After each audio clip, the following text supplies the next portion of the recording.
Hello, my fellow Neon Knights. I'm Gary, and welcome to Physical Format Rock and Roll. Thank you so much for tuning in. Always appreciate it. Cheers.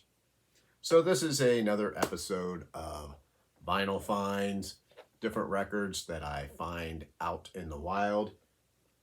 Everything I'm going to show are used records. Nothing is new this time around.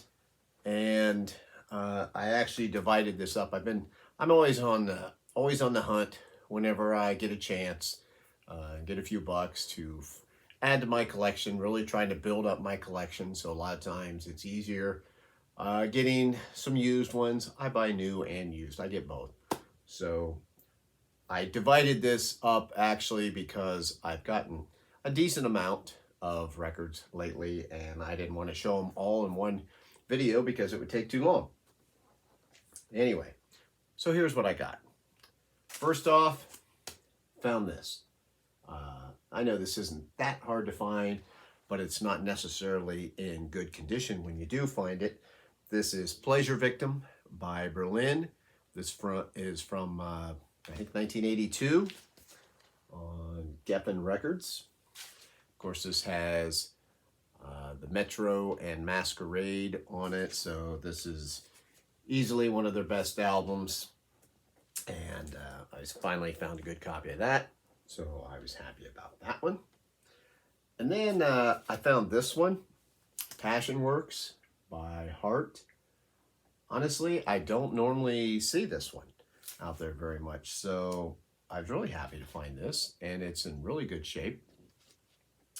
I had found some of the other albums by Heart that I have shown on here before, including the last one I found that I had told you guys about, I think was Private Audition. And this is the one that came after that. This is from 83, I believe. And this is like the one right before the Heart album, you know, when they had another self-titled album and they got all those big hits. They started the string of albums there in the 80s. This is the one right before it, and they're already heading in that direction on this album. It's definitely a lot more commercial sounding than like Private Audition was, but I know a lot of people don't like that album. I like Private Audition, and Passion Works about the same. So anyway, happy to add that to my Heart collection. I love Heart. And I've got this one, Triumph, The Sport of Kings. I've got some other Triumph. Now this is, honestly, I don't know much about this album. I never have owned this one. This was a little bit later, and it's on MCA Records. Got the rainbow on there. Once again, this is in really good shape, and this was pretty cheap, so I don't know.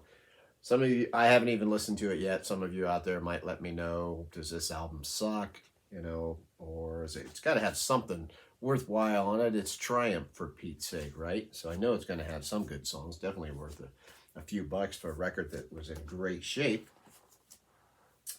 Then I got the Gene Krupa Quartet,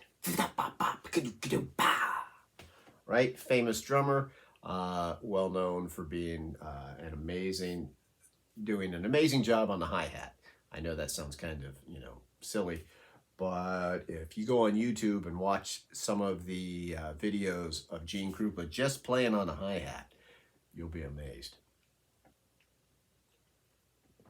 Fantastic drummer. Of course, this is the Charlie Ventura right here. This is like from 1964, I believe. So old album.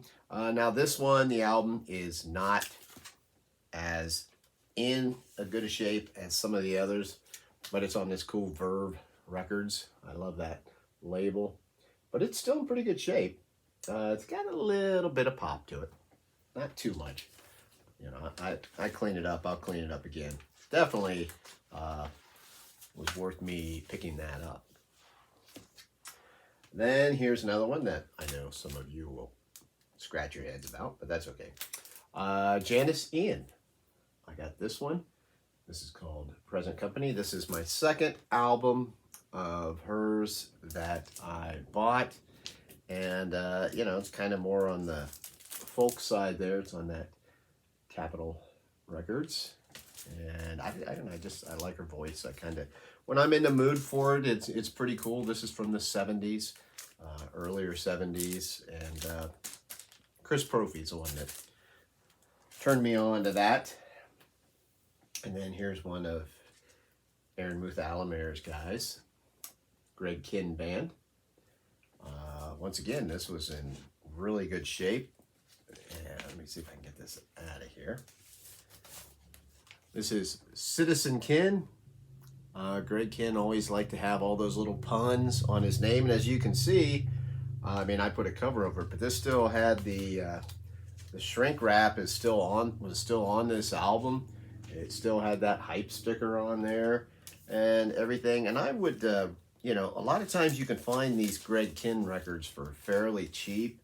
And I know a lot of you have, you know, look at the shape of that record. That's beautiful, man. That's awesome looking, man. I know a lot of you out there probably don't really think much about Greg Kinn, but for as cheap as you can get some of those records, I would recommend picking them up. You know, it's just good power pop music. You know, you're in the mood for it. It's really good. It's just good rock and fun music is what it is.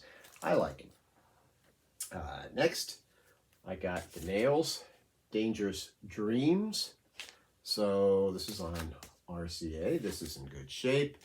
And we talked about this album when we did the whole, you know, me and the other guys there did the show on Jeff's channel where we talked about New Wave or whatever. And I think, I believe it was Aaron was the one that suggested this. So I picked this up. It's pretty cool.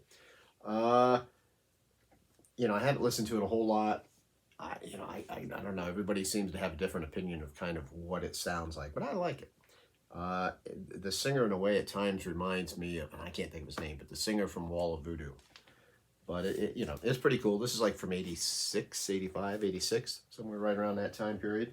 And then finally, last one I'll show you guys. One of my favorite guys, you know that. Jeff Beck, Wired.